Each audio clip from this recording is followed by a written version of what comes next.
Welcome to another Kitplanes video brief. Today we're visiting with Matt Hlavac, Breezy builder.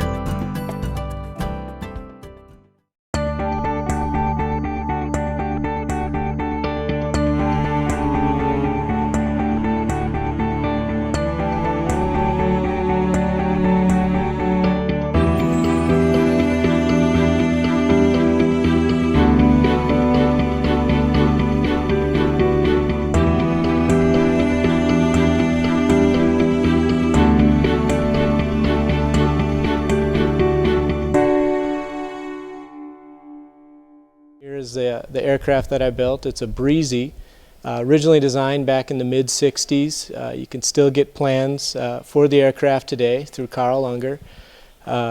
This aircraft that I built here is powered with a 150 horse Lycoming. Original plans were for a Continental C90, and with the larger engine I made a few other modifications with it. It's got a full electrical system, a little different than the original, no electrical system. Some unique things about it: when you purchase the plans, it actually doesn't come with a set of wing prints for it. The original ones used J3 Cub wings, and this one uses a very similar wing that's produced by a company back in Wisconsin, Wag Arrow, and you can buy a raw materials kit from them. And it's got modifications all the way through. The original Breezy had up front there was just a single yoke for controls, and I wanted dual controls and I wanted sticks, so I designed that. Have dual rudders. Also the engine pylon behind me is upgraded to handle the heavier weight engine, and just other little upgrades that you can do when you build stuff from plans, just to kind of make the airplane exactly what you're looking for. So why would you build a Breezy? The reason for me, for building the Breezy, is just to fly around slow and to stare at the ground.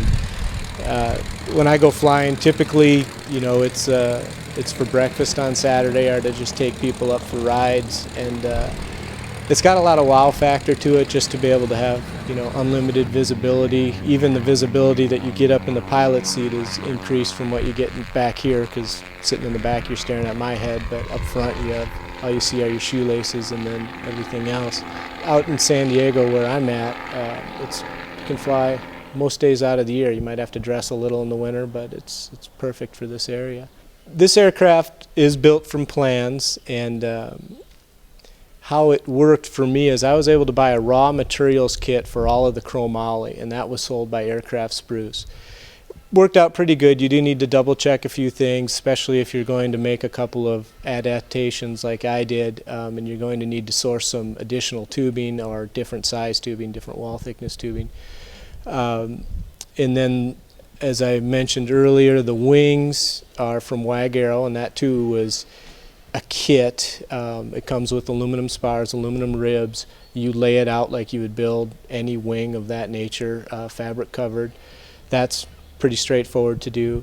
And as far as building from the plan set that Carl Unger sells, it was very straightforward. They don't give you hints or ideas on how to build any fixtures. You need to kind of work through that yourself, but the dimensions on the print are all there. You can work backwards. You can, you know, do a little trigonometry if you need to make a fixture for this or for that, and it's all pretty straightforward. And took me 4 years to build it, so that, you know, that's some time, but it was worthwhile, and it was a good exercise, you know, for the head, but very straightforward.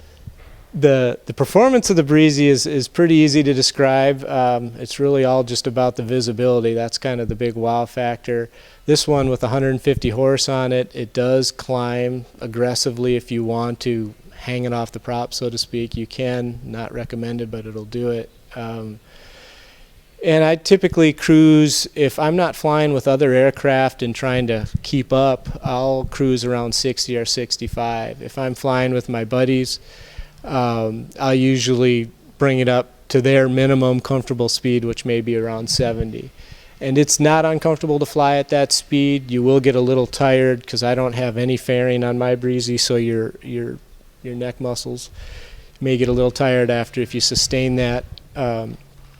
And landing it's probably the easiest aircraft to land that I've ever flown. I don't have a lot of experience, but I do have tailwheel time, and I learned in a Cessna. And Cessna you'd think would be the easiest, a 150, but I think this is actually easier to land. One, due to the visibility, and two, because it's so draggy. When you stop going forward, you go down. You can land real short with this aircraft because it is so draggy, and you can make real steep approaches and not pay much of a penalty as far as having a bunch of speed to bleed off, because there's not much built up. Giving rides in the Breezy is a huge thrill. I mean, obviously, most passengers get a big thrill, but as the builder and the pilot of the Breezy, I do too. As soon as we land and we're off the runway, I usually get quite a bit of talk on how the flight went, and even from fellow pilots that may have been a little bit hesitant before going up. Usually are pretty gratuitous, and they have a real good time with it. Do hear some expletives from time to time if we hit some turbulence, but most of the time, I can't say that I've had anybody say they would never go up again in the Breezy. I've had plenty of people tell me that, you ever need a passenger, let me know.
Now that was fun.